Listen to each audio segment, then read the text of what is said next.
अहमदाबाद घटनार आगे जांच रिपोर्ट आसू आमे जानिनु कारण कौन किंतु जदि कारण बर्ड हिट थाए ताले मु कहिबी भुवनेश्वर एयरपोर्ट गोटे बहुत वर्णलेबल एयरपोर्ट यही जिनस को चिंता करिया कथा। भुवनेश्वर एयरपोर्ट गोटे बहुत ससेप्टेबल टू बर्ड हिट्स बहुत बर्ड स्ट्राइक सेठी हुए।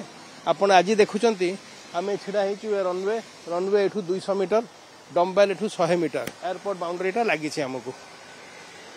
आपण संध्याळे आसीबे एटी दीटा फूड कोर्ट जोटा जमा भी बाय नॉर्म्स परमिसिबल नुहे।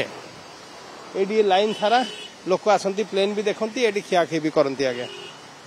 सेकंड कथा ये जो हाट करिसंती सेटी चिकन फिश दुकान सबु माछ दुकान एयरपोर्ट बाउंड्री को लगी। दीटा waste garbage disposal center sorting center को माने तांकर को वाइज विजडम खर्च करी भुवनेश्वर बीएमसी ताकू एयरपोर्ट पाचेरी सांगरे करिछि। मु जानि परनी बोधे पृथ्वी रे एटा को जगार हेइ नथिबो को म्युनिसिपल डंप को म्युनिसिपल गार्बेज कोठी गोटे किलोमीटर एयरपोर्ट रो फनल जोन भितर आसीबा कथा नुहे। खाली बाउंड्री न ता फनल जोन रे पूरा ठीक अछि। एटा मु आगुरु भी पॉइंट आउट करूथिली। आगुरु ये सब दुकान पूरा एयरपोर्ट रो कांथा कांथा पाखरे लागिथिला। लोक राति रे प्लेन लैंडिंग देखुथिले एटी खाउथिले। जेतेले खाउथिले आगे गोटे आपण एठी सब नॉन वेजिटेरियन जिनस खाइबे से हाड़ गोड़ा फपाड़े से पक्षी गुड़ा आर दिन सकाଳେ आसबे। मन रखु प्लेनटा सबुटू बेली वर्णनेबल सबुटू 80% क्रैश लैंडिंग और टेक ऑफ बेले हुए। स्टेट लेवल रे एमती क्रैश प्राय हुए ना सेटा प्लेन बहुत वर्णनेबल।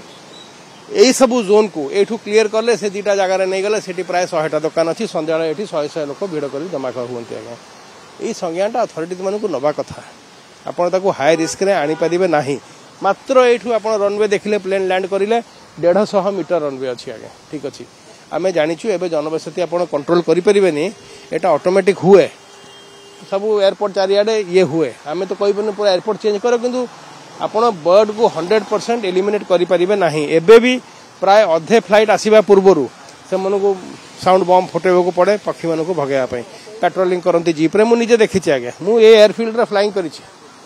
आमे एतरा फ्लाइंग करथुलु खाली पक्षी नुहे अजगर सियाल एगुड़ा सब रनवे को पड़े आसुथिले जंगल थिला।